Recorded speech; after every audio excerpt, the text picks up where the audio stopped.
Hi, I'm Don. And I'm Bo. And I'm Luke. And you finally roped me into an anime podcast. I don't know how you did that. Oh yeah, this is what's really funny is this game has brought out the weeb and like everyone, like redneck ass dudes I work with. Oh yeah. Can't wait to talk to me about the new Call of Duty's coming out, and someone came up was like, "Hey, you guys playing Modern Warfare?" And we're like, and then like we immediately turned back around like, "So, Hilda, like what's going on there, fellas?" Yeah, if the title didn't tip you off, we're talking about Three Houses. Right. Yeah. If the title of the podcast you deliberately clicked on to listen to, Yeah. clued you in. Yeah, I finally found a reason to play that game that Nintendo has been thrusting on me through every Smash Nice game. play words. Oh, I yeah. like that. I like that. That Thrusting neutral- and parrying. that neutral B. Yep. That's when. Hell yeah. I didn't know you were throwing it, but that's okay. Sure. But No. I'm clean, man. it's a pry off, Adam. But I got you. Luke's got me. But Fire. Funny you mentioned that about Smash Brothers, because that's the only reason we Americans even have Fire Emblem is because Marth and Roy's appearance in Melee. They weren't in the States at all before that? No, there was no Fire Emblem game in the States until after Melee. The curiosity about those two characters, because you remember in Melee, you go and read character bios.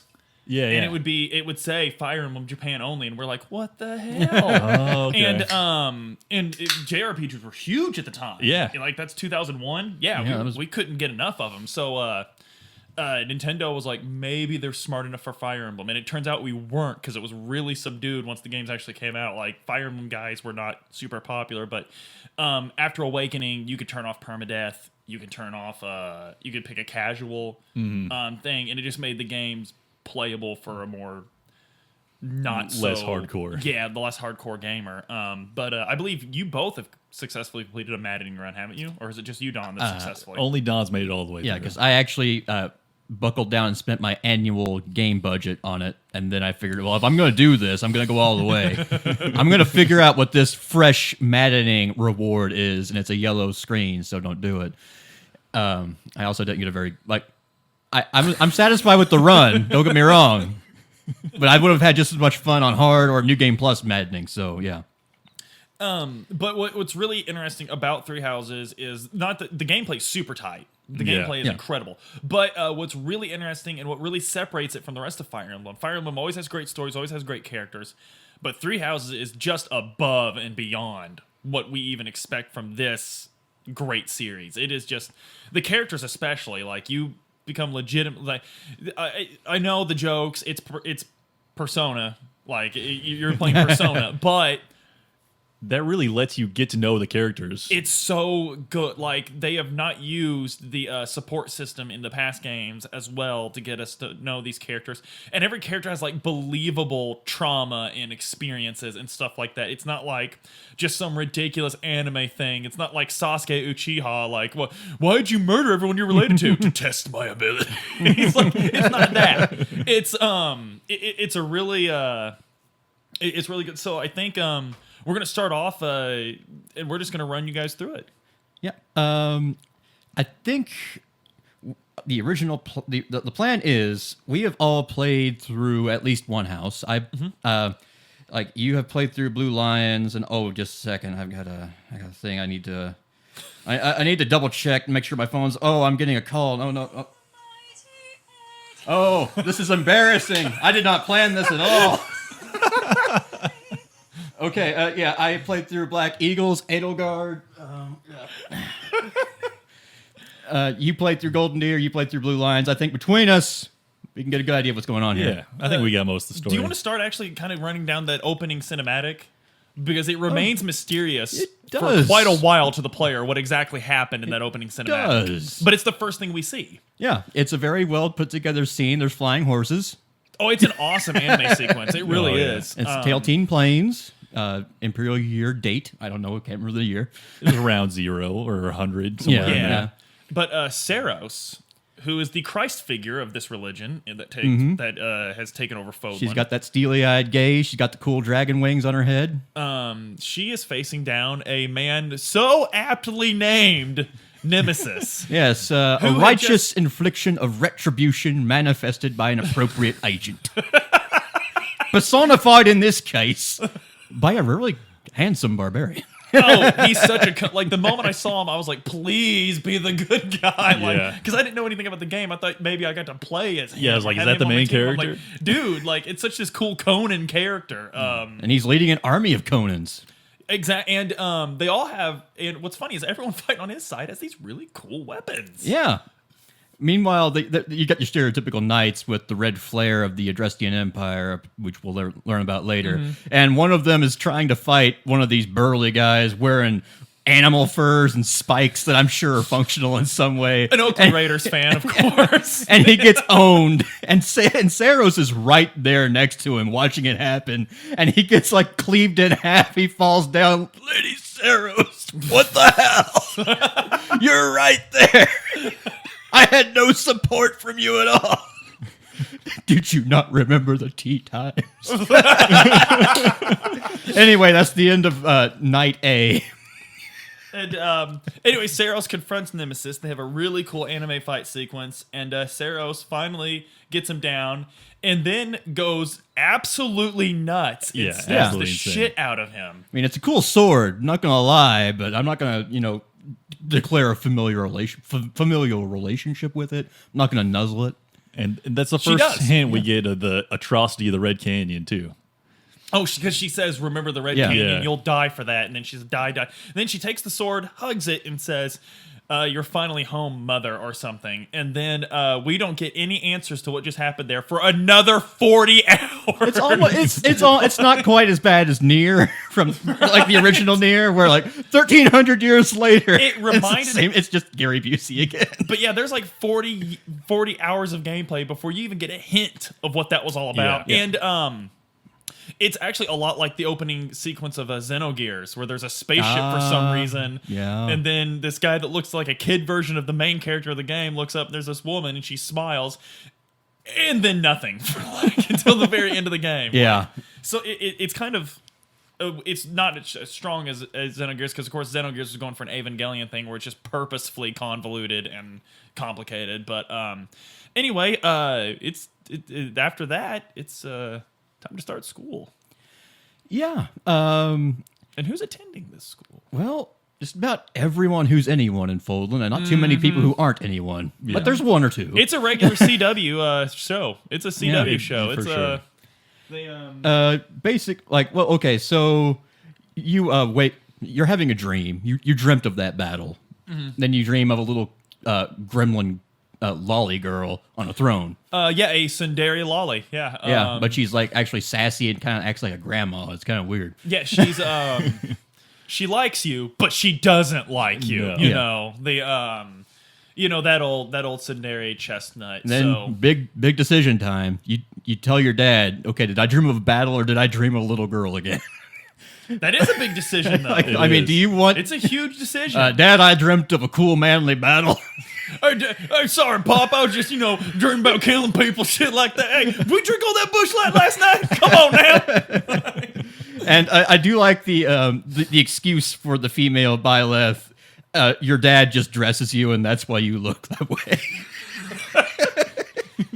Your dad, by the way, is Gerald, a super cool... By the way, you don't know it's your dad, because I remember the first time I got Yeah. the dialogue Oh, that's option true. later, where they're like, oh, this is your father? I was like, Like, I had guess. no idea. like, there's no indication that it's your dad until, like, a few more... And it's actually plot relevant why the main character just kind of has a stoned gaze and very little personality. Everyone just kind of projects onto him. Yeah, the silent or her. protagonist thing that's, an RPG staple, they actually have a good lore reason for it in this game, which is very clever. Yeah. But anyway, these three fucking beautiful teenagers just happen to be in a lot of trouble outside. Like, Yeah. You see, there's this utter mastermind who leads a group of bandits.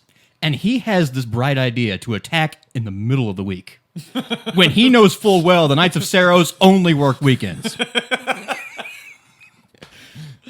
No holidays. Yeah, it's It's tea time. yeah, But that's so unfortunately, he ran headlong into you and your mercenaries that you apparently live with.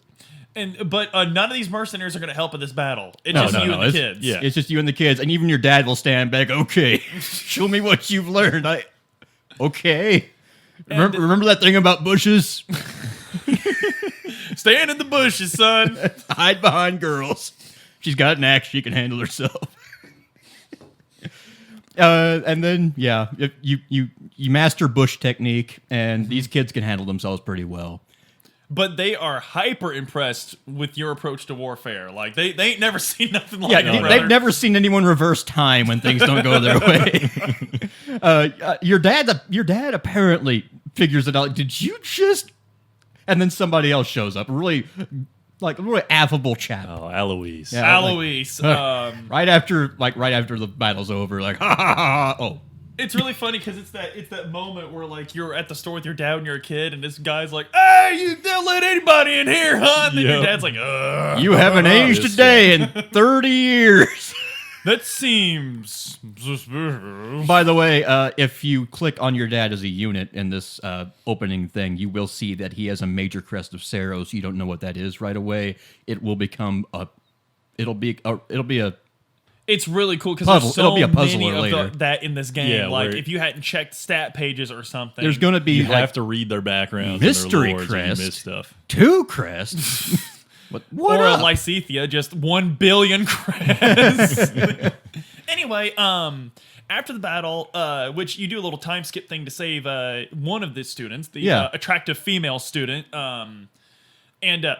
so after this battle, they come up and they're like, "Wow, that was great." So we're gonna lay out everything for you. Like, as you probably know, my kingdom is relatively southwest. Mine is northwest. And teach.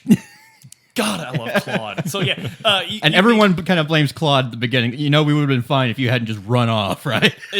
and he gives like the finger guns thing. Yeah. Where he's just like, "Hey, I tried." And, If you guys would have actually followed my lead, we would have been just fine. Right. and then Professor Oak basically comes out and says, "Which of these Pokemon do you want?" Because you're you're gonna gain supports by talking up one of these people's factions. So right now, and the choice you make right now over where country It's is not. literally just giving that person an attaboy. That's Yeah. all it is. It does not affect the game whatsoever. Yeah, it Yeah. really makes you think you have to make this big decision without knowing anything, though. But so you do that, and then the little girl you dreamt about, Yeah. she says, "Wow, let's take a moment and let's examine the backstory of these Pokemon." Let's stare awkwardly at them. you Edelgard, the female student, she's the scion of the Empire. She's the imperial princess, and you feel like she's always sizing you up, Yeah. And then it gets to Dimitri, and he's the prince of the Northern Holy Kingdom, and something's going on in this guy. Like They even tell you right away there's some darkness. right. Under it. Yeah. They're like, there's some darkness behind his eye, and then a Claude, they're like, oh, he's got a wonderful smile, which he is an extremely charming Yeah. smile, but it doesn't reach his eyes. There's that's a country song right there. That's by the way, the Golden Deer is the most Midwest house. I can Period. see that. Yeah. Yeah, Golden I can Deer's say the- that. The Fargus is more like the Northeast, New England. Yeah. And the Adrestian Empire is a California. You know what I'm saying? Anyway, you get shanghaied into going to Garrick Mach Monastery, and your dad's not too happy about it. But he says that not even I Yeah. would challenge the Knight of Saros. Right. There's a thinker in that one too. Yeah, he left for a reason. He thought he thought he was free to life, but just when he thought he was out, they pulled me back in. And you almost feel as though Alois running into him wasn't a mistake. Yeah, You're almost given right. that very clearly. So anyway, you go to this beautiful monastery that just it's got kind of a Vatican feel. Yeah, And you meet the Pope. yeah. She's just up there looking at you from on high, and your dad says, you just don't make eye contact." Keep an eye on that one. Oh yeah, your dad does not like the Pope. No, not really. Not a huge fan of the Pope. I used to think he used to think the world of her. Then something happened. Right.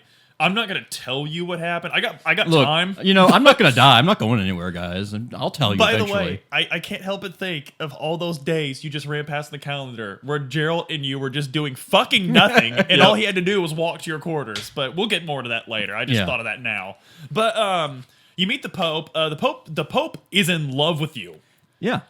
Like, she just, I mean... Yeah, like Very- sight unseen makes you a Yep. teacher. Very She is... nurturing. There's something about Very you... motherly. Very motherly. But her assistant... This other guy with green... There's a lot of green hair in here. Yeah. Anyway, He thinks he's going to be the voice of reason and say, this guy just showed up and you're giving him a professorship? and then the Pope's like, "Oh, I'm sorry. Oh, hang on. My ID card says Pope. What does yours say, Seth? What's that?" I showed up 20 years ago mysteriously. I'm sorry. With my sister. Yeah, sister. So you need to mysteriously get your ass out of my office when I'm making these decisions.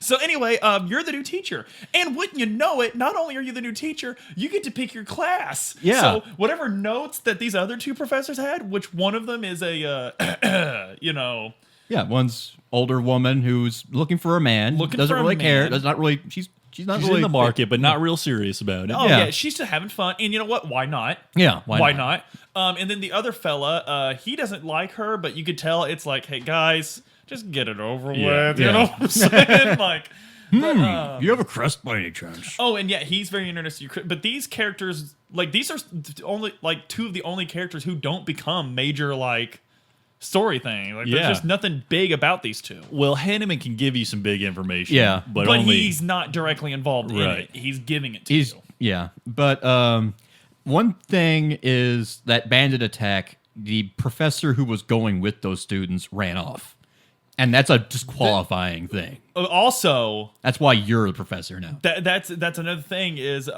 this game is so good about that. It's like, hey, this guy, did this, and then like you meet him later as you explore. Like, exploring's so important. There's so Yeah. much stuff you'll miss. Yeah. If you're not spending every Sunday you can running around just talking to folks.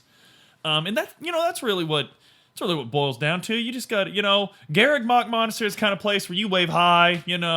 There's always a warm meal waiting on you in the cafeteria, so long as you procured the ingredients. I don't know how these people fucking eat without Hey, you. they give you one meal without ingredients, okay?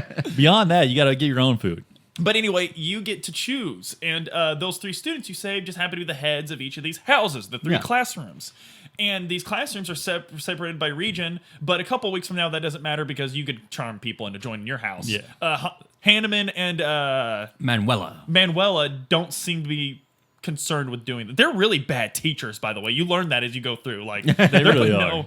But anyway, you got to go pick a house. So she the Pope. Yeah, Rhea Rhea. wants you to go meet these people. yeah. Just go see who you would jive with, and I jived with Dimitri. He was this paladin, super polite, duty-bound character that Okay. had a secret. do you want to just go ahead and tell us his story? You know what, Don? I think I will. Okay. I think I will. So, Dimitri, we find out a lot about Dimitri. And to me, Dimitri is the best written of the Yeah, three, I of what agree I've with that. experienced. Dimitri, because his story goes so many unexpected places. Like, and the only hint you ever get about him is something's weird about this guy. Something's off. So, I don't know how far I should go, but it suffices to say, Dimitri is a prince. He tells you on that meeting that Rhea makes you go to, he has suffered a great tragedy in his life. He lost his family when he was very young. There is a huge event that's going to play a part in any route you take in this game called the Tragedy of Dusker. Right. And what it was the king was like, hey, these Dusker people don't like us very much. I'm going to go make good with them. And they killed the fuck out of him and his family for almost no reason whatsoever. And immediately after, the Kingdom of Fargus was like, well, I guess we're just going to blame everyone in this whole country and we're just going to genocide the hell out of them. And I've never gotten a clear answer. Did they just absolutely decimate this pot? Like, did only 10% survive? Like, how many? My take on it is that it's like Dedue is basically Scar from Full Metal Alchemist, only with a different character. So anyway, you get to meet the house. You can go and talk to everyone in the house, which I suggest you do, or you could just talk to the house leader and he'll tell you. Yeah, he'll give you a short rundown. A short everybody. rundown, and not every. I think not. There's no house in the game that has all nobles. I don't think. No, there's at least some. There's at least some commoners, but there's a shitload of nobles in the Blue Lions. Yeah. Yeah. And most of them are involved with the royal family. But there's an interesting thing, and it's actually kind of cool that they would go and bother to do this. Not just because you're noble in this game doesn't necessarily mean you're rich or well off. Ingrid comes from nobility, for instance, but her family's poor as shit. And just because you hold a title doesn't mean you're noble as well. Right. Yeah. And just because you have a crest doesn't mean you're noble. Like the world feels real. It feels like this is more than I've ever seen put into a JRPG of world building. Like you can run a D&D campaign in this just fine with very few need to flesh it out. But I'm getting off subject. So Dimitri, and if you part 1 doesn't really deviate much no matter what house you pick. Just dialogue, really. Yeah, right? it's pretty much all the same story through the first game. There's perspective with Black Eagles, but that's going to become obvious later on. But it is interesting to do Blue Lions, in my opinion, in part 1, because so many of the missions have a personal effect on those characters. Yeah, almost every mission has like a direct connection to one of the Blue Lions characters. The Blue Lions is the theme of that house. What I took away from it is a bunch of people that feel the need to pretend to be someone they're not. Yeah, there's a face they have to present to the world. Everyone, Sylvain, even Mercedes, even though it's clearly just like, hey, like we're just she's your healer. Like, just take her. Just take her on missions. Just she's your healer. And she's 24, which is already old maid by anime standards. She's old enough to have a brother, actually. So you're gonna need to recruit Casper to meet him, but yeah. Right. So yeah, and even the Knights of Saros, most of them are Fargus. Gilbert, yeah, a Catherine. lot of them are. The Holy Kingdom of Fargus. I wonder if that's somehow connected. Right. I wonder if that's why is it the Holy Kingdom? And but then so as you go through part 1 with Blue Lions, you're really exposed to a lot of these people's personal lives, and for some reason, the kingdom's falling apart. You find that out pretty quick. These lords are not agreeing. There's strife. The regent doesn't seem to be very good at his job. But none of that seems to bother Dimitri. That's not what's bothering him. And what's really cool, I'll just jump ahead a little bit. Okay. If you get your support high enough with Dimitri, at one point, you're having your normal conversation with Dimitri where he's just gassing you up and he's like, huh, I just love walking around with my fellows. And then he's like, I always study hard here at the academy. I want to be a really good king, but make no mistake. And everything gets like gut-punchingly serious. And he's like, I came here for revenge. Oh, yeah. And then the only other hint you get before part 2 that I know of, maybe you fellows know differently, but you get your support between... support, by the way, is if you charm them enough in a Persona fashion or make them fight next to each other enough in a Fire Emblem fashion, they'll like each other so much you might get a scene between story events. Right. That's what a support is. But if you get your support high enough with Felix and Dimitri, at one point Dimitri will just be like, what's your fucking problem, dude? Like, why do you hate me so much? And Felix will say, like, I saw you at the Culling of Dusker. Like, you loved that. You were having fun doing that. He's like, you're an animal.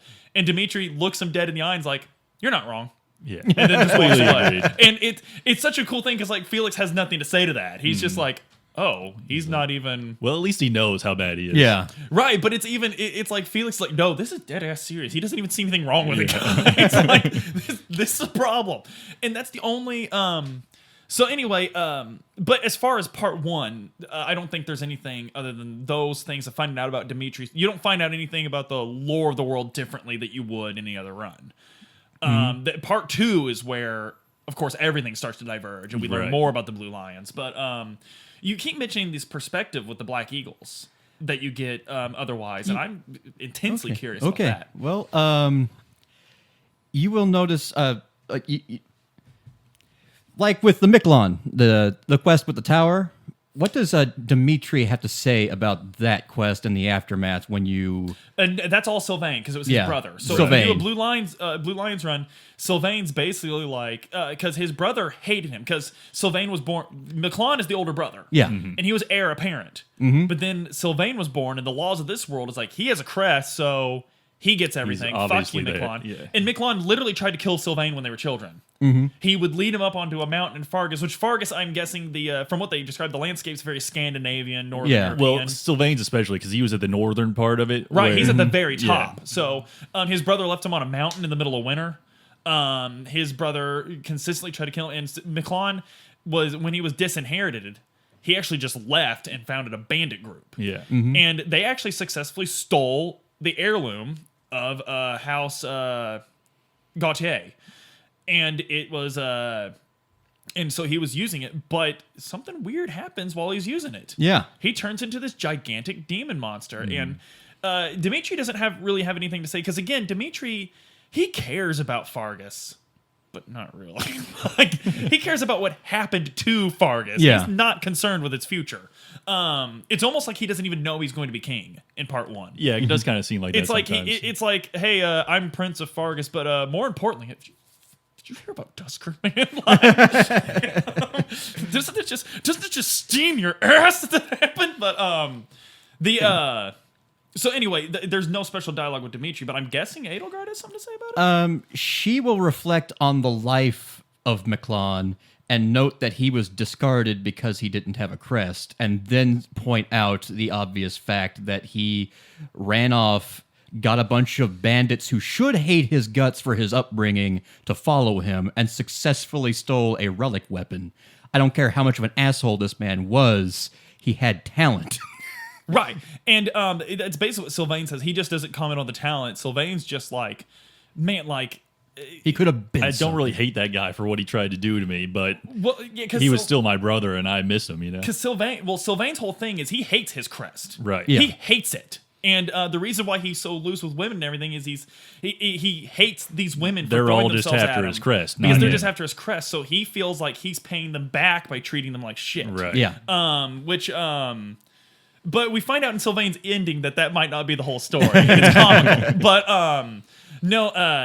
so Sylvain's actually a hyper interesting character because he resents his himself. Like you find out basically he hates himself. Yeah. Because of what happened. But that thing with Edelgard, that's very interesting because whenever there's something like when you mention crests around Edelgard, you really need to understand. It's like making an off-color joke when you realize, okay, this isn't the Republican Party convention, and you need to be careful about the jokes you make because Edelgard will hear about it, and she will show up.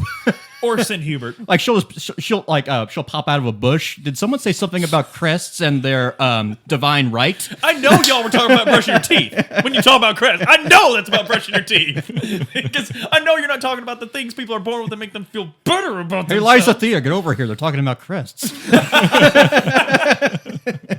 I know we're not in different houses. I know we'll deal with that. The one of the favorite things I've seen on our Fire Emblem is someone took that scene from Brooklyn 5-0 or whatever that show's called, where the woman's like, "I've only had this cat for a day, but if anything happened to it, I would kill everyone in this room and also myself." But it was Lysa Thea, and it says when you see Lysa Thea's sea level support, where you take her on the walk at night, Anyway, because she's scared of ghosts. Also, otherwise, perspective it becomes more important because there are some missions you cannot take your lords with you. Really? Yeah. The main character. The main character. When you go to rescue Flayn, well, I'm sorry, you figure out where Flayn is, and Manuela is right in the first week. But then you realize, I don't want to lose an entire month of teaching and questing. Oh, yeah. They'll be fine. And then after 4 solid weeks of lying unconscious on the floor in a pool of blood, you rescue Manuela and go after Flayn. That's actually hyper interesting because Dimitri goes with you on that quest. Okay, I did not know that. I'm pretty sure Dimitri goes away still. Because Claude goes away. No, you're right. Dimitri does go away. Ooh, that's very somebody needs to go get the guards. The rest of you go in there. Yeah. And then the Flame Emperor shows up. A Power Rangers villain. Oh yeah, and the Flame Emperor. The first thing I noticed about the Flame Emperor was a very effeminate voice in the Flame Emperor. They garble it so you're not But entirely there's sure. a very Yeah. effeminate thing to it. Yeah. But it's anime, so you're like, they do villains like this all the time. It's Pegasus. Yeah. From Yu-Gi-Oh! It's Yeah. Pegasus. No big deal. They, yeah, the Flamer, I see right through your cards, Byleth boy. And she is, I'm sorry, the Flame Emperor is constantly having these little asides throughout the first part of the game. And no matter who it is you're fighting against, the Flame Emperor has a dialogue or something with them. Yeah. Lonato's an interesting one. Oh yeah. So Lonato, I think, happens before Flame. Yeah. Yeah. And Lonato is Ash's adopted dad. And Ash, who's in the Blue Lions, he's like, why?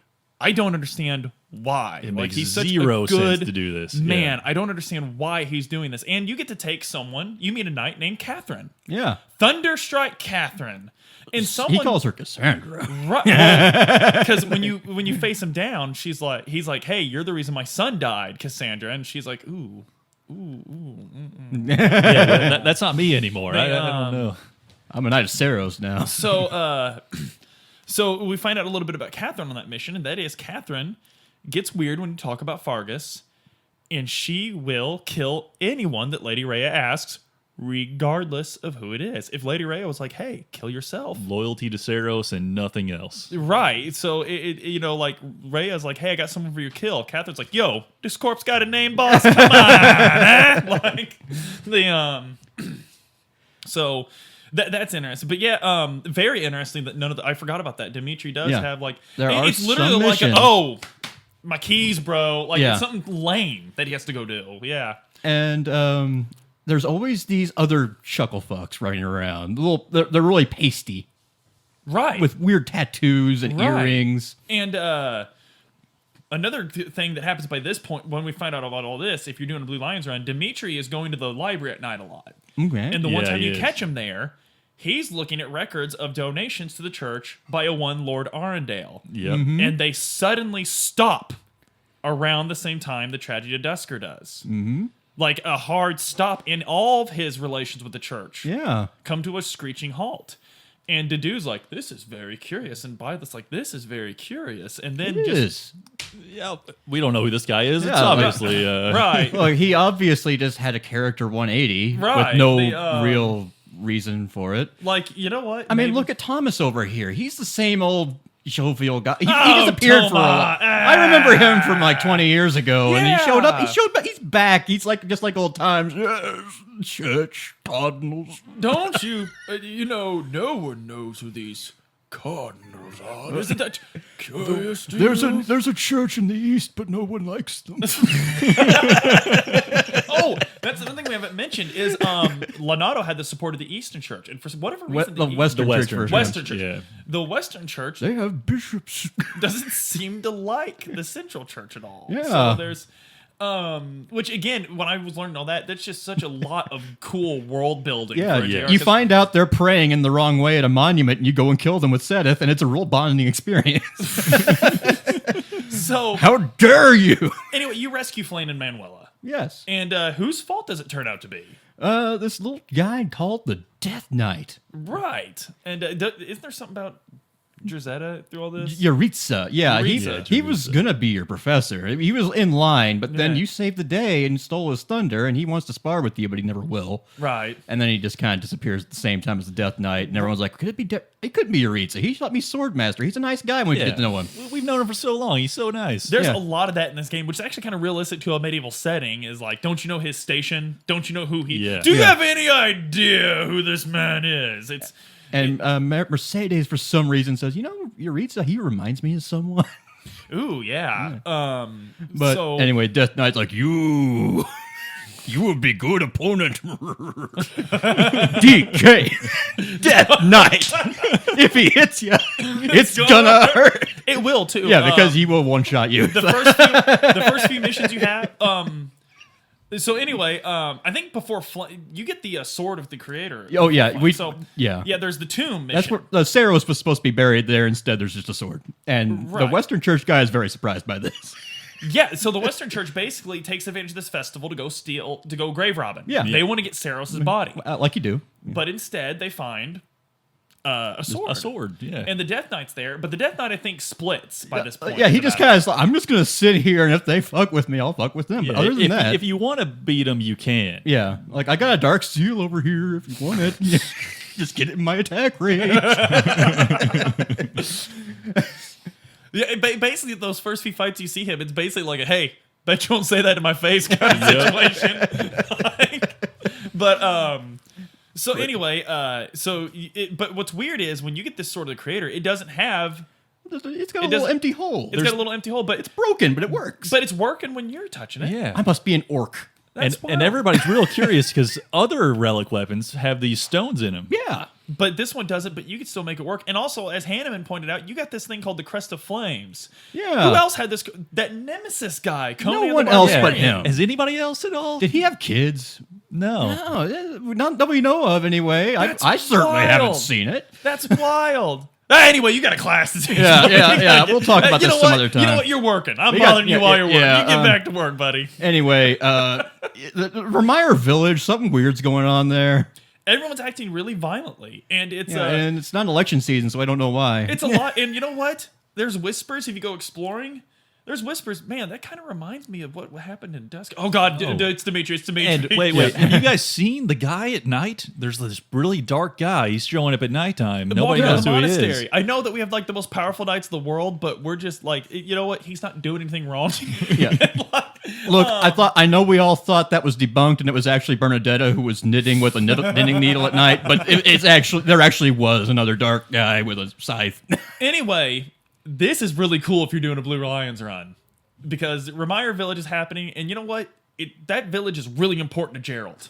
Mm-hmm. That's where you were. Yeah. That's where you were. Very With these start of the kids game. you ran into. So anyway, Gerald's like, I'm going.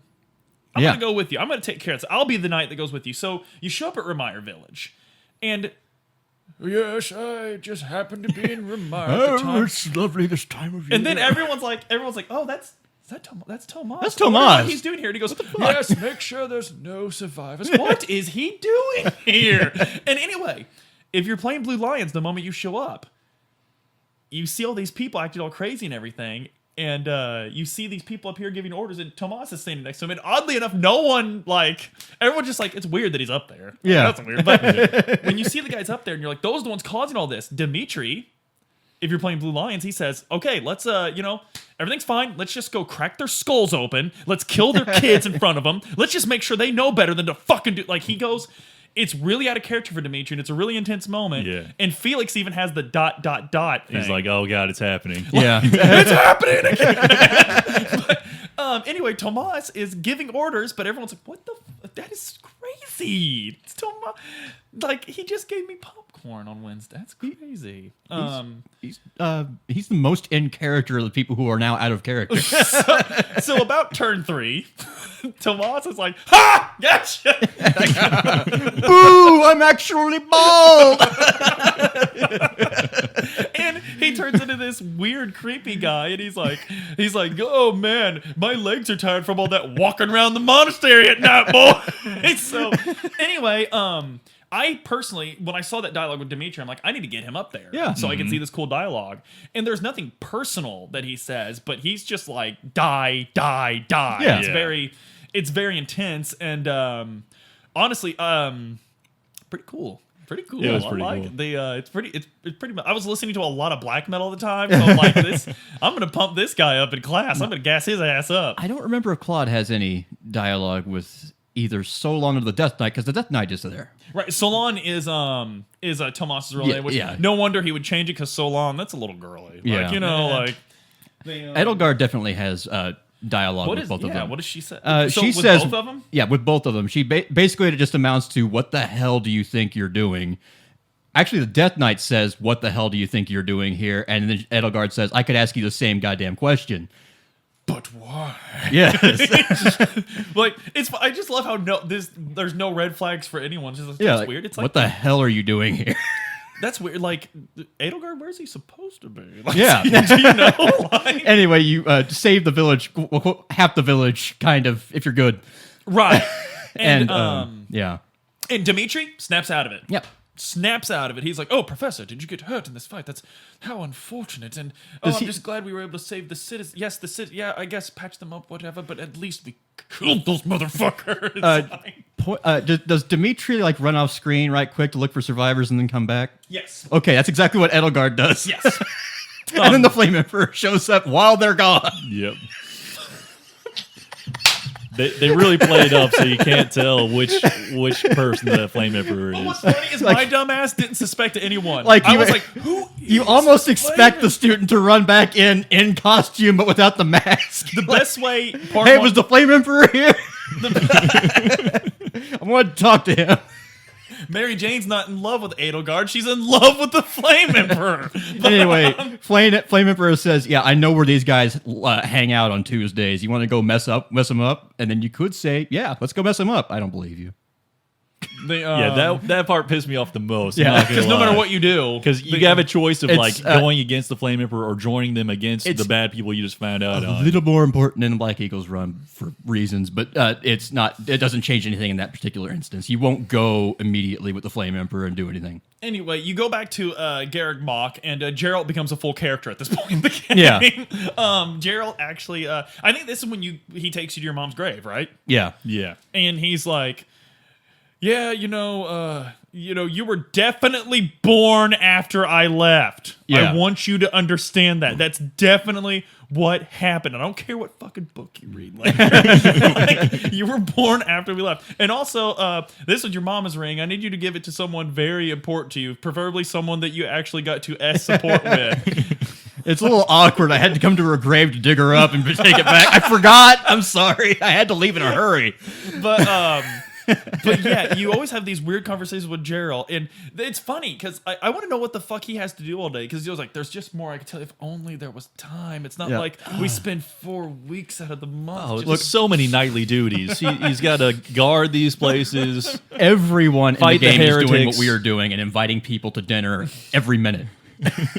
By the way, if you keep up with your gardening, I've been reading on it now after I beat it. There's almost no reason to do anything to raise supports other than just have dinner with people. Yeah, there's almost no reason by to. far the best It gets way. their motivation all the way up.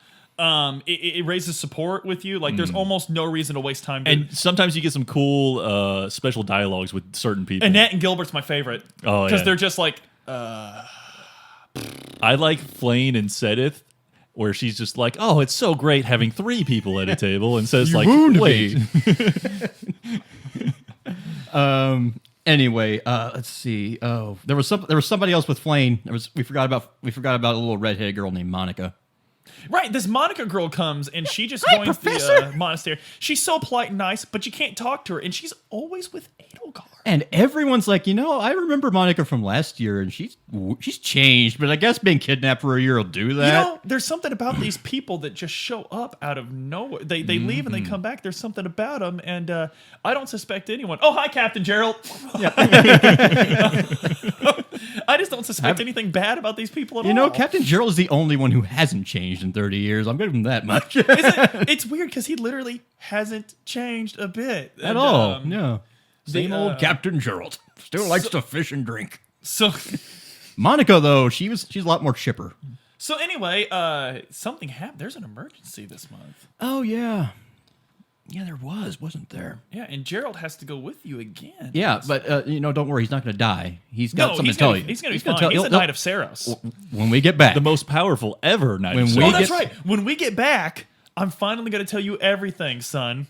Or daughter. Or daughter. Yeah, sorry. I'm sorry, I'm a kind of a distant father. I don't really know these things. And I just want you to know that I love you, and I'm finally going to tell you everything just as soon as we get back. So let's go take care of this problem. I think what is it? It's one of the villages outlying the. It's in Garrick Mock, but it's a disused mausoleum. It's been closed off because Right, OSHA right. said it's unsafe. But if I don't make it back, make sure you search my room really well. Yeah. Yeah, just in case I don't make it back. I'm definitely gonna make it back though. For God's sakes, like buy Leone and Aloisa teddy bears. So if something happens. Because I know you're the one that's supposed to be sad, but anyway, you go and you do all this fighting, and you finally save Monica. You know, Yeah. she was in some trouble, and you save her, A and bunch of kids were turning into monsters for some reason. right. And when you save Monica, Monica's just so happy. She comes up, she apologizes to Geralt directly, and then she walks behind him and stabs him in the back. Who saw it coming? Who Yeah. saw Monica being evil? Fortunately, you can Not turn her back color time. scheme or the weird fact that she didn't talk to you in dialogue. But- Fortunately, you do have time powers. Yep, and by the way, you know that she's Sothis at this point. Yeah, And isn't that weird? She shares the name with the goddess. Oh, yeah, so That's weird. And That's she weird. I have remembers the same Red Canyon for some birthday, reason. and- She has the same birthday as you. We don't know why she remembers the Red Canyon, but she remembers it. By God. Don't mention me to Rhea right now. I need to think. Right. But anyway, Sothis is like, hey, whoa. That was your dad. Let's turn back time. Yeah, we can do that. Turn back It's time. something we can do. And you stop Monica from killing him. Yeah. But then someone else just kills him. No, I think somebody comes up and blocks your. Yeah, you, Oh, you, right, you use it's, your extend a sword, and he comes out and says, "Nope." It's Solon's boss, isn't it? That Yeah, does Thalos. it? Yeah. Thalos, yeah. So anyway, And Monica's like, "Whoa, what up? What up?" I look like you're a fucking dumbass. Let's just get that out of the way right now, Monica. Monica, quote unquote. But I can't let them dissect you. So let's get the hell out of here. so you escape and you go up, and actually the saddest dialogue in the game. Yeah. Geralt says, you know, you've never shown emotion, and the only time I've ever seen you cry is right now. And he's Yep. like, I'm supposed to be really sad, but This is the kinda happiest happy about time of my that." life. Yeah. And he's like, oh, and all that, and I had time to tell you all this, but not explain anything. Search my room. But don't trust that book. You were born after we left. Come on. Look, if anyone says anything, you were born after we left. Like, it's just really important that you were born after we left. Also, Ray is a bitch. Don't trust her. So anyway, I think he actually does reiterate not to trust Ray. I think he Yeah. actually does do that, doesn't he? Before he think dies. so. Off and on. Like he says, okay, maybe this is a good environment for you, but still keep your guard up. Right. So Geralt dies. Yes. And it's actually like the game. I've heard players say that the game didn't do enough to really impact you with that, but I think it did. It keeps the sad music on, Yeah. and your character's idle animation is shrunken shoulders, and everyone's like giving you a like, hey, it's okay. Well, the only we're here for you. there's one person that's not, and that's Leonie. Oh, 'Cause that's she's right. way more broken up than you. She yeah. says, "I'm sorry. I know it's sadder for you." Actually, no, I'm more of his daughter than you ever were. No, that's actually one of the few points in the game where she's like, I know this should be for you, but she's like, I lost someone too. And she keeps crying. And Alois just can't believe someone killed Captain Gerald. Yeah. Alois is just like, because, I mean, that was his Bill Bradsky. Mm-hmm. Like, so he just can't believe someone cut down that old son bitch. Can't, oh boy. Anyway, Adam, your virus protection's out of date. So Gerald's dead. You go back to the monastery, and I don't think any house has any specific dialogue here. Not particularly. It's all just sympathetic, and we'll get revenge. Oh, Dimitri harps on the revenge. Oh, Dimitri's like, hey, you lost somebody, man. And I'm into revenge. I Let's- lost some people. Eventually, too. the knights figure out exactly where Thomas went. He went like just northwest of the monasteries, hanging out in the woods. Right. So, and Rhea is like, so we found out where Tomas is. And Rhea is interesting because we haven't mentioned this, but every time you fight an enemy of the church, Rhea is just like, yeah, it's very important that your students see how badly these people suffer. we Yeah. must When destroy they, them. Right. Destroy them. Yeah. They, and Dimitri's like, I like the cut of this one. Yeah, and you can also you also see a little bit other side of Rhea come out if you choose to keep the Lance of Ruin. You can choose to do that, and she will get pissed. Yeah, I did that. So anyway, you know where Gerald's killers are. Yeah. But there's no need to act now. Take a month off. Yeah. Just- We've got to take some tea time. In fact, there's no reason for you to go. In fact, there actually is. Okay, fair enough. Let's go. So you set off to go have this final shutdown with Solon, And Thalos, Kranya. and Or Monica. Kranya. Monica, I'm sorry. She's Monica still. Oh, right. So anyway, you get there, and she reveals herself as Kranya, Like, now you see me as I truly am. and you kill Kranya. And Yeah, this it's is not awesome. even hard. No, it's not hard at all. And then, as you're about to finish her off, was it Solon or Thalos? Solon shows up. Solon shows up and kills her dead. Yeah. And he's like, sorry, I'm not letting you have that. And then Solon kills you dead. Well, Well, he throws you into a black hole. he calls you the sort of thing. Fellstar, and there's only one way to dispose of The you. Fell Star, and that is to throw you into this dimension where no one else comes from. So then Yeah. Sothis has a little bit of dialogue with you. Yeah, well, I guess you did it again. Right, she's like, hey, like- way to go, and now we're both in trouble, and the only way to get you out is if I go away for a while. She doesn't really explain what she's doing. I'm going to give you all of my power. We're going to join souls, And I'm going to go away for a while. You're not going to see me for a while. and you're going to go Super Saiyan. By the way, you did search Gerald's room and found his diary, but Yeah. you can't really make heads or tails of it. It basically just the baby has no heartbeat. Is that normal? The baby has no heartbeat. Rhea doesn't took cry. it and did something with Yeah, it. Rhea Yeah. did something. Rhea did something to the mysterious. baby. There was a fire. Still not specific about who started the fire. No. But Gerald got out with you. And this book says you were born, and it's written in Gerald's handwriting that Yeah. you were born before you left. But Dad told you were born outside. So, and the game actually, we're making a joke, but the game actually does a pretty good job of like, was Gerald the person lying or is Gerald the book lying? Right. There's a One lot them of is. contradictory information being Yeah, thrown so around. the game's doing a very good job of like Byleth, but it also does a great job of that not being a big deal because Byleth doesn't care. Yeah. Byleth doesn't. Like, it's just like, hey, is this strategy? Ain't into it, dog. Sorry. But anyway, so Sothis joins with you, and it's actually kind of a big scene because you're actually sad to see Sothis go. She's Like, a really cute, sassy grandma. I got attached to Sothis. Like, it was It's Yeah, it was really sad letting her go. like because your character doesn't have that much of a personality, so she kind of makes up for it by Right. interjecting. and she joins, and she's not happy about it, but she understands. And And this you're is still the gonna part be of the game- together. This is the part of the game where like the shonen fanboy in me went fucking nuts because you literally go Super Saiyan. You cut a hole in reality, and Solon's like, "Did you see the way I whooped that boy?" It's literally Frieza when Goku goes Super Yes. Saiyan, where she's like, "Ha!" I mean, Frieza's This is like, "Ha, just kill the impossible." Krillin," and then you show up, and Solon's like, "Ha!" And then like Dimitri, by the way, when you're gone. Dimitri's like, oh boy. Like, he's like, ooh, you better limber up because I'm going to take a walk right up that ass, Solon. Like, and then you show back up, and Dimitri's like, oh, oh, great. I'm glad to you're see back. you. I'm overjoyed to see you, Professor. Like, but anyway, you show back up, and it's like the best part of the game because you Yeah. literally just take Solon and whoop the fuck out of him. Like, and I know people complain about those scenes in Shonen, but they're there for a narrative reason. Mm-hmm. They're there to show how much the character has grown and that he's overcome this. Of course, like anything else, there should always be another hurdle Yeah, just in sight. But and there is. yeah, the I was just like it was like Super Saiyan. The Nine-Tailed Fox came out. Like I was fucking pumped. My favorite part of the game. But For sure. does Edelgard have any special? She basically just tells Solon that you fucked up, dude. Now you fucked up. But I really want someone to take that anime scene where Byleth comes back as a Super Saiyan and put in the Colonel Sting. And you're Yeah. like, what happened? I think it's- I You're think talking like good shit. Like the input of the input from the house leaders is basically pretty similar. Oh no, Ichi isn't gone. yeah, he's coming back. Claude's Yeah. just because I know for a fact Claude's just like, nope, no way he got Teach, no, man. yeah, no, dude. There's no way because that guy. I mean, I know I'm literally the coolest person that's ever lived. Yeah, But that guy. and you kill Solon, and then you're a little tuckered out, so you pass out.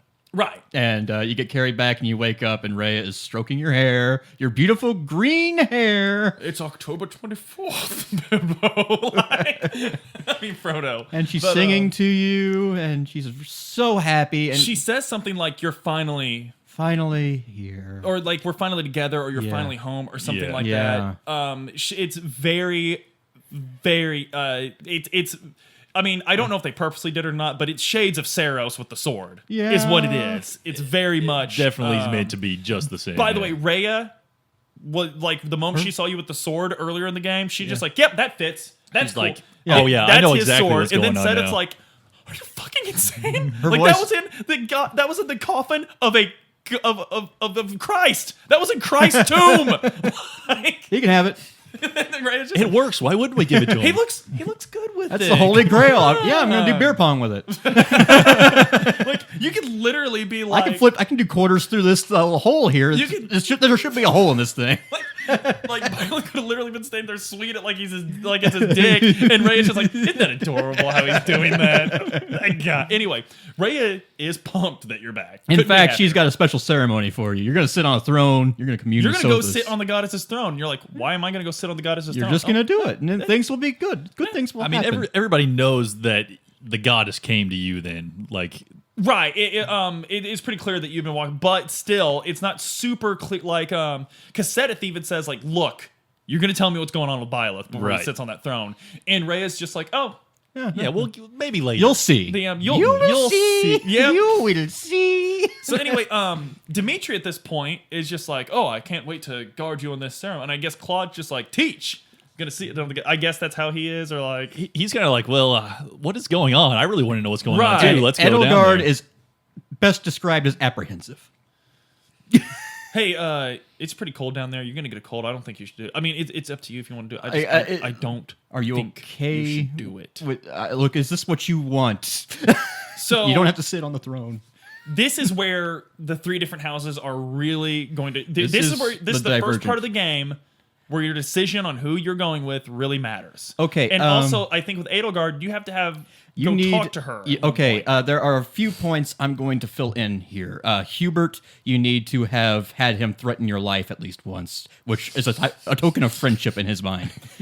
And you And also not that hard to get him to do. You also need to have some supports with Edelgard where she talks about her childhood. Specifically, one specific part. You see, Edelgard is the heir to the Imperial throne. Everyone knows that. What is not known is that she is the ninth born of 11 children. 8 older, 2 younger. And she is the only one that is still alive. And in the... You see, you know her hair color and how she has the same hair color as Lysithea? There's a reason for that. Actually, let's just take a step back. Okay. That's fine. All right. Early in Edelgard's life, she was just a happy-go-lucky little princess. And one day, her uncle Arundel kicks in her door and says, "You girls like bargains!" And he lifts her up by her. He lifts her up and he tucks her under his arm, gets on his Harley Davidson, and motors out of the drawbridge. Hubert, who was out It's getting closing and he ramps off. Yeah. By the way. Hubert was her sworn servant from life. They've known each other their entire lives. He was told by his father to be loyal to Edelgard above all else.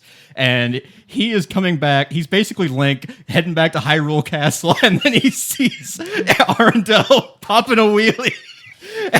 And then he gets thrown down into the mud, and he sees Edelgard. She's like waving at him, trying to get crying for help. And so Hubert, he's from House Vestra, the secret service of the Empire. So of course his training kicks in. If you see something, say something. Call 1-800-VESTRA. So he calls up his dad, Lord Vestra, and says, "Dad, Edelgard has been kidnapped." And his dad says, "No, it's fine." No, she was crying the whole way. She didn't want to go. She's stranger danger. No, it's Arundel. It's her uncle. It's fine. Dad, I'm gonna go get her. No, you're not gonna go get her. I'm gonna go get her. So he smashes the cell phone that he has for some reason, and he goes off on foot. The one in the world. He really should have been more responsible Yeah. with that. So anyway, this is the beginning of Hubert's greatest journey. He's 10 years old, by the way. He starts running after Edelgard, following the dirt trail because Arundel is just tearing ass towards Fargus for some reason, and basically he does He puts his head to a rock. His pace is quickened. He's letting all the horses out, and he's popping wheelies. he's totally rad. He bought a monster at the gas station. What kind of a man am I dealing with? He runs as if the very whips of his master is behind him. Anyway, after about 3 days, his dad finally catches up with him with his soldiers, and he's like face down in the mud, muttering about he's taking Fargus to Edelgard. And he gets severely punished for disobeying his father. Edelgard eventually comes back from house arrest in Fargus. Arundel brings her. He back. brings her back. He leaves her mom. She never sees her mom again. She goes back to the palace, and she finally gets her reunion with Dad, or so she thinks. In fact, she gets her reunion with her siblings, who have all been strapped to lab tables in a dungeon. And Arundel says, "Have fun, kiddo." And a bunch of weird mages with bone saws are just cutting her siblings up and injecting them with weird blood. Holy crap. And basically, one by one, her older brothers and sisters start seizing up. One of them survives the process, but just starts screaming for the rest of their lives until their throat gets torn to shit and they can't talk. And then they die. Her infant sister Did they try it dies. to her too? Yeah. Okay. Oh, yeah. She's Okay. she's undergoing the same process, and that's why her hair is white. Okay. And anyway, that's my story, Professor. That's what happened to me when I was young. And she tells you this before you go to the tomb. Yeah. Okay. And basically, you know how I have that minor crest of Saros that wasn't enough for the conservative nobility of the Arestian Empire? They demanded an heir with a stronger claim. So now I have this, the Crest of Flames. The very self-same crest that Byleth possesses. Yes. And that And is also, that's interesting that the the crest of inform- Saros Yeah. is not strong enough for him. They want the crest of because Flames. it's a interesting. minor crest of Saros. Right. It's been diluted over the 1,000 years since the first emperor, but that is what you need to know going in to that mission for the Black Eagles route. So anyway, you get down there, and you get down there, and you see that you're about to go through with this. You're about to step onto the throne. Rhea is absolutely beside herself with ecstasy. Yes. She is just like It's all coming together. she everything's coming up Rhea. Put this into motion 20 years ago. We're all worked out. Yeah. And then everyone's like, "What do you mean 20 years ago?" Oh, damn. But anyway, Sedith is still apprehensive. But everything's fine. Everything's Yeah. fine. You're about to sit on there, and then suddenly the flame emperor. Then suddenly the No, you- pyro goes off, and everyone's You like, do- "Wait a minute, that's the flame emperor's music! What the hell?" Actually, you do sit on the throne. Nothing happens, though. And then Rhea's like, "What?" What? Yeah. She starts kicking the throne. Come on. Then No, there's- stay on there. Stay on there. But- Flipping the switch up and down. The flame emperor comes out, and he's got a microphone. And he's like, "You listen to me, you little grunts. You ain't taking the title this Sunday." It is Sunday, by the way. And so now the pay-per-view starts. Yeah. And the minute the flame emperor shows up, if you're doing the Blue Lions run, Dimitri's like, oh, wait a minute, these guys are sinning. This is sin. I got to kill every single one of them. And like someone else, like, wait, should we question them? He's like, not all this sin. You don't question sin. And he's like revving up the chainsaw. He's ready to. I mean, he's murder mode. Like, and I don't know how the did Edelgard not go down with you? She goes down with you. What? It's Yeah, how does that work out? okay. All right, backing up just a little bit again. There's one other thing you need to do to unlock the Edelgard route, and that is very easy to miss. In the monastery, during that last month before that, you'll have she has just a random speech bubble above her head, same as anyone else. You might as well she's probably just going to say, "I like flowers." Instead, she says, "Professor, can you accompany me to Enbar? I have business there, and I'd like you to be a part of it." And if you say yes, you miss out on that week's lesson plan, but you're back in time for whatever mission you have in line for the weekend. And you go down to Enbar. The capital of the empire. And you go to meet her dad. I'm like, whoa, this is sudden. And her dad is like basically a broken man. He's sad. He's white-haired. He's sallow-faced. He can barely it makes sense when you realize that the conservative nobility found out he was going to raise taxes and stripped him of all his power, and then took his kids and murdered them all, and only gave one back, who has trust issues now for some reason. Anyway, yeah, he's like, "Edelgard, it's really good to see you again. Yes, and I suppose you know why I've come. Yes, I think I don't have much time left in this world. I'm going to crown you emperor, and the fate of Fodlan is in your hands. You know what I've taught you, everything I know about the forbidden history of this world, and I trust you." So he crowns her emperor in a secret ceremony, because Adrestian emperors are generally crowned by the Pope. It's kind of meant to mirror the emperor crowning, the Napoleon being crowned. Kings and queens of Fargus also are. Yeah. No one gives a shit about the. Basically, she brought you Alliance. along as kind of like, a hand wave. Oh, well, he's representing the Pope. It's fine. And, She's got green hair. He's got green hair. Yeah, Come it on, works. Pop. Anyway, the father's down with it all together, but then some portly little lord called Duke Eyre, Ferdinand's dad. He's a very fat man. He's a real weasel. The Prime Minister of the Empire. Prime Minister of the Empire. He was the guy who really led the coup against the emperor to strip him of his power. And he's like, "Oh, Emperor, you shouldn't be out of bed. You should really be asleep. Don't worry, I can take care of everything." Edelgard, what are you doing here? I could prepare a room for you, Your Highness. Don't worry, I won't be staying long. Also, it's Your Majesty. What? Yes, and you're also under house arrest. So he led the conservative Yeah, ability he is in doing that to the children. Yeah, and he had friends, he had help, but that was basically the gist of it. He wanted power over the Empire, and Edelgard is saying, no, plans are in motion, you're under arrest. And he's like, "This is most unorthodox. I filibuster this, I say." I'm going to talk about Star Wars for an hour. And then, like, guards take him away, kicking and screaming. And like, "Okay, Professor, I really appreciate you being here for this big moment. Hubert's going to be busy for the next 2 weeks." He's got other things he needs to do. But then you go back to the Holy Tomb, and that's...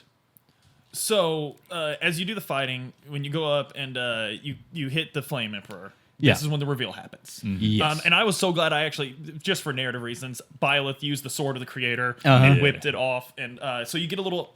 In Blue Lions, you get an anime cutscene. What do you get in Golden Deer? I'm pretty sure there's a little bit of anime. a little cutscene anime, too. but it's So not as What does in-depth. Claude think when he sees that strikingly gorgeous face under that mask? I don't remember. Yeah, I don't remember either.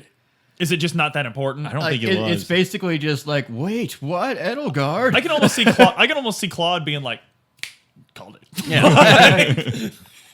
Just Stole my idea.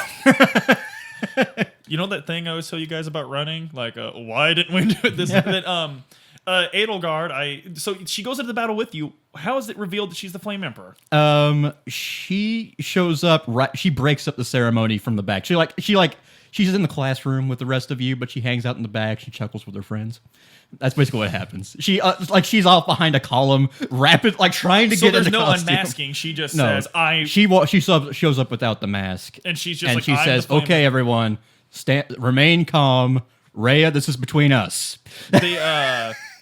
I do know when you go on my Blue Lions run when I struck with the Sword of the Creator at the Flame Emperor, the Flame Emperor before the little fight, he looks over and he says, of everyone I could have had on my cause, Yeah. you were the one I wanted the most, Yeah. Horus. and you do have to fight Edelgard on the Edelgard route. They You you do do? You do fight her, and then she surrenders and proceeds as normal to. I guess what happens in Blue Lions, Rhea tells you to kill her, and she escapes because Hubert shows up. That's basically what. But in Blue Lions, you get this wicked ass Oh. cutscene, and what it is you see. And what's cool is the cutscene follows what I did. He strikes the mask off with the Sword of the Creator, and you see Edelgard's face, and like you hear laughter, and it goes over to Dimitri, and he's got the anime like his hair's over his eyes. He's like, it makes so much sense. He's like, it makes so much sense, and he throws his spear and it barely misses her, and he goes and just kills the fuck out of like 5 guys on his way to her, and someone calls out and it's like, no, I think she says, "Dimitri, you need to calm down." And he's like, no, I am calm, lady. He's like, for the first time in my life, I am waiting this- 5 years for this. Right. Yeah. He's like, this is perfect. He's like, so I just got to grab you by the neck and not stop until you're done fucking breathing. And what's funny is earlier you could confront the Flame Emperor in the Blue Lions run. Yes.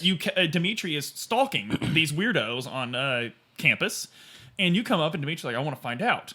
And something really important comes out of this scene. I can't believe I forgot to mention it, but it's only like a week before this.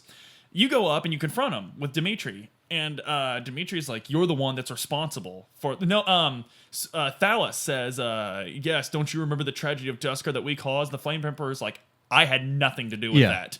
Like, the Flame Emperor is adamant, that was not me. And the Flame Emperor looks at Dimitri and says, that had nothing to do with me. And Dimitri's like, whatever. I'm not really about knowing who did it. I just want to place blame and kill him. But anyway, the Flame Emperor runs off. And the Flame Emperor drops something. It's a dagger. Oh, right. And Dimitri picks up this dagger. And you're like, what's wrong? And he's like, no, it's nothing. It's nothing. It's fine. It's fine. Everything's cool. So, That's anyway. Also why I love the Sylvain supports. What's funny is Luke gave me a little bit of a spoiler for this game when I was doing my Blue Lions run, and he's like, "Oh, you just want to see Dimitri go crazy?" I was like, "Damn it!" Like, I didn't know that was going to happen, but I didn't know. So it was seeing the scene was still impactful. But I remember thinking, like, "How is that a spoiler?" This is how I would react. This is normal. Like, also, you found out a little bit before. Did the dance already happen? Yeah. At the dance, when you find Dimitri, he's like, "Oh, I'm not much one for dancing," because at this point in the game, you've pretty much figured out that Dimitri only cares about killing. Yes. But Dimitri's like, "I'm not one for dancing." You're like, "You should go dance with Edelgard." He's like, "Yeah, about that. Everyone keeps saying we should fuck. Yeah, that's my stepsister. Like, I'm just gonna throw that. That's my stepsister." And he's like, when she left, I gave her the funniest gift, Professor. Like, I don't even know why I did it. I gave her a dagger. See, blades mean something to Fargus. They mean you should take this and capture your dream, no matter what it means. And that, to me, is like one of the most significant things of the story because that meant something to Edelgard. That really meant something to her. And so... She kept it all this time. Yeah. And she had it this whole time. So when Dimitri finds it, he's like... Oh, and Dimitri keeps it. Even after going nuts. He doesn't say, fuck Edelgard and throw it to the side. He still has it. It's there. But anyway, so all that happens, as you said... Edelgard is like, I surrender. And then Hubert shows up, and the music goes off. It's like, it's not Hubert. He's coming from behind. He's got the steel chair, and he escapes with Edelgard. And JR has a heart attack, and King has to call the rest of the match. But at this point, the Pope is furious. Yeah. Rhea is beside herself furious. Not only did nothing happen when you sit on the throne, in her entire life was about this by this point. Yeah. Her entire life was dedicated to putting whoever you are, who you're still not sure about, on that throne, and it just failed in front of her eyes. And then Edelgard shows up, committing the ultimate heresy. The scion of her original partner in founding everything. Right. Which you don't know that yet. Yeah. But that's what just happened. Right. So. And this huge impactful part of the game happens, and you're like, what's going to happen next? And I'll tell you what happens next. Monday happens next. You wake up on Monday, and you're like, whew. We got kids to teach here. Woo, You can't just run It's a off. little Because different. remember, this game was made in Japan. I don't give a shit what just happened to you, buddy. You got school. But it's really interesting if you're not in the Black Eagles to go talk to the Black Eagles at this point. Because Ferdinand's like, everything my family had was taken. Yeah. Like It's all going to hell. She seized everything. This is bad. I don't like Edelgard. Go talk to Dorothea. Hey, I can't believe that was 80, but I'm not on 80's side. Then you go talk. I mean, it just goes like that. Like, hey, I had nothing to do with that. And then after the time skip, every time I see these people, I'm like, so what was all that shit you was talking about Edelgard? Anyway, so this month is kind of weird. That Edelgard's coming back. Yeah. She's got an attack. There's a rebellion. And coming. Rhea's like, hey, when she comes back to attack, I want you to kill her dead. And Dimitri has no dialogue this whole month. You can't tea time. You can't invite him to dinner. You can't raise his supports, and he has no dialogue. And the only thing he does is he laughs maniacally, and he sits in the chapel the whole time. And Dedue, I think this is very important. Dedue's not even standing next to him. Dedue is always off looking at him. And when you talk to Dedue, he's like, look, he's in a really, like, it's funny because everyone else is like, I've never seen Dimitri like this. Like, I've never seen, and Dedue's like, yeah. I mean, he's going crazy, but I'm going to be his best buddy for the rest of his life, no matter what. Dedue's not shocked at all by his behavior. Dedue's just like, it's His Highness. Like, it doesn't matter. What's your problem? But so anyway, throughout the game you have paralogs, and it's very important if you're doing Blue Lions to do Dedue's paralogue. If you play this game, Christ, please do Dedue's dialogue, or don't. But so anyway, you go through this month, and at the end of the month, Edelgard makes her promised march. This is what was it, 1527? The Duke surrounding the Vatican. He's going to kill the Pope. It always just reminds me of the Sabaton song, like when I think about it. It also reminds me of "Have You Forgotten" by Daryl Worley. And who's to say what event had more impact on our lives?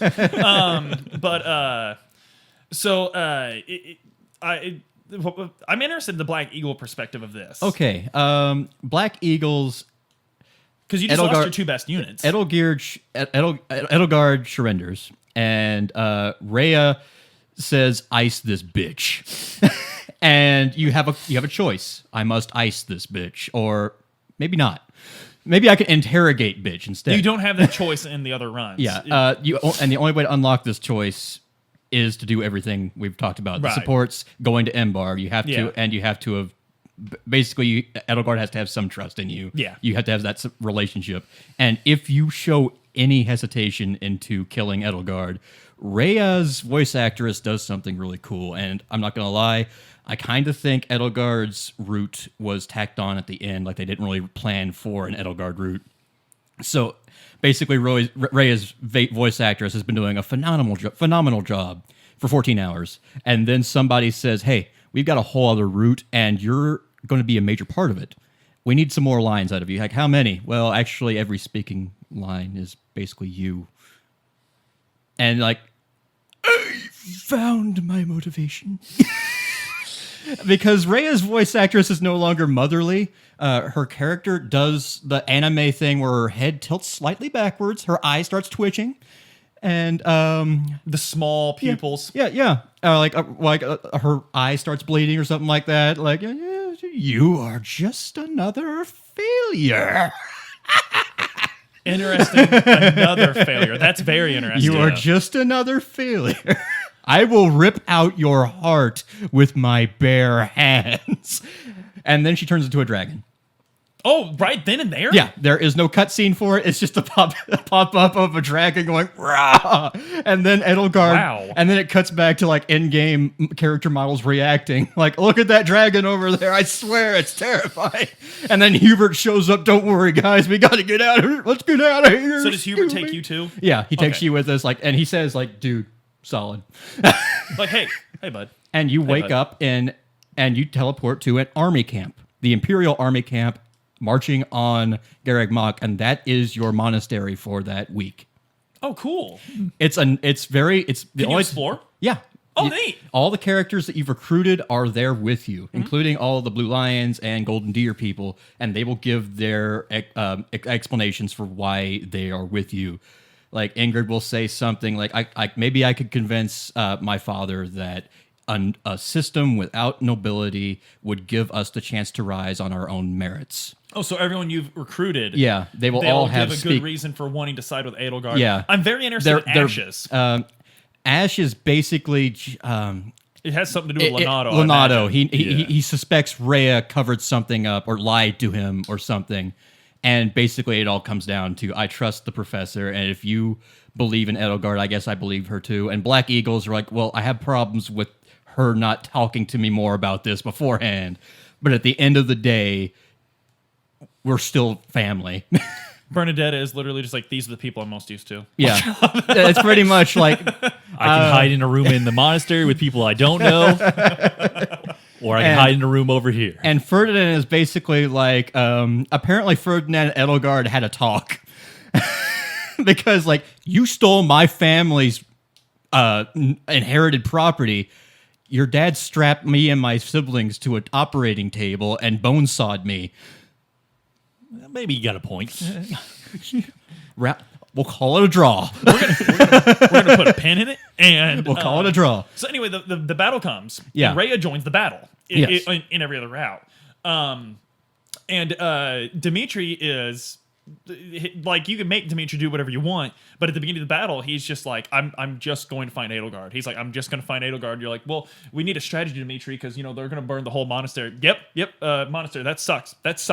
I'm going to kill Edelgard. And everyone else, is there, and you could call the knights in if you recruited the knights. And Catherine has some like, no one's going to touch Lady Rhea, and Cyril's like, no one's going to touch Lady. By the way, we haven't mentioned Cyril yet because nobody fucking cares.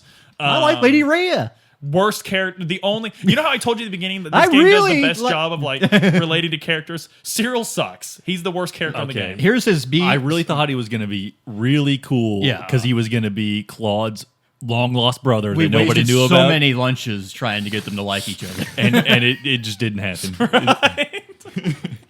Like, C support, I like Rhea. I love Rhea. I would kill. I would strangle your firstborn for Rhea.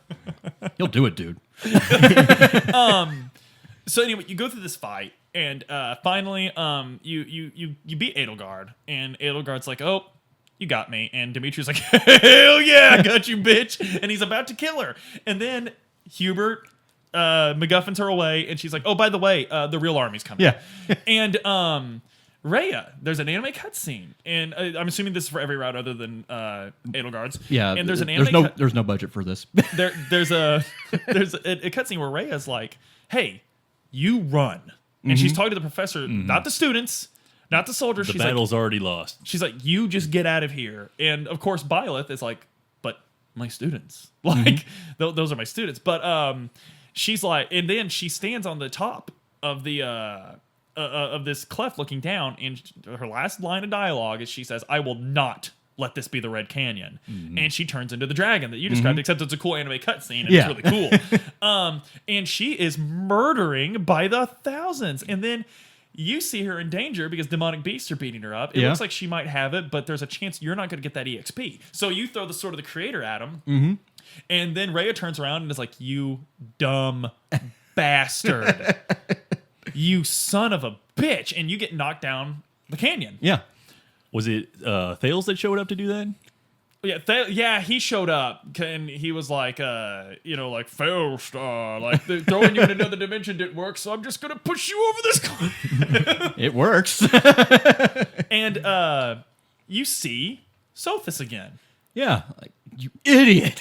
Yeah, and you want to be happy, like you're like, "Sothis, because the game does a good job of where you're like, I really miss that dialogue. Like, Yeah. I really miss Sothis." And then she shows up, she's like, "You idiot." And you're like, "Oh, this is that Oscar Langley Soryu stuff that I was missing." So I can talk to you as long as I'm sleeping. Yeah, but right now you need to wake up. Right, and you wake up and you have the by the way, how does Okay. how do you get introduced to the time skip in Black? Because I'm assuming it's the same in Golden it's very- Eagle. Yeah, get Golden Eagles into yours. Yeah, it's kind of similar, only you're attacking Garreg Mach Monastery.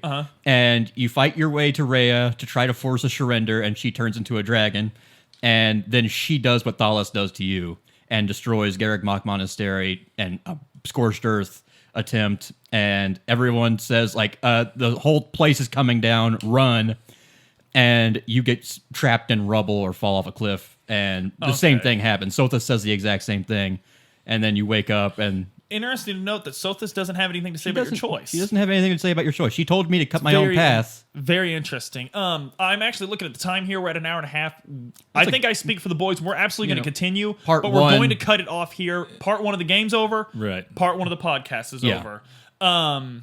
And tune in next week to find out who our waifu is. Now, you might notice we didn't do a whole lot with Golden Deer, and yeah, that is some commentary on the Golden Deer just being kind of detached from the main story a little bit. But if you listen to this podcast in reverse, upside down, you might say. You'll also We're hear actually that talking Satan about is Claude king. mostly. Claude is safe. I command you in the name of Claude to spread the blood of the But innocent. part two is where the Golden Deer, that difference in that. Yeah, all the we'll paths talk a all lot. the paths are going to be way different. So Yeah, we'll deal with that. we'll see you all next week. We're going to be right here doing it all. Yeah, we're but probably going to look really disheveled by the end of it. I but got yeah, to we're take a gonna do it. piss, but He'll we'll come right be back. slightly lighter. I'll be slightly heavier. I need a drink.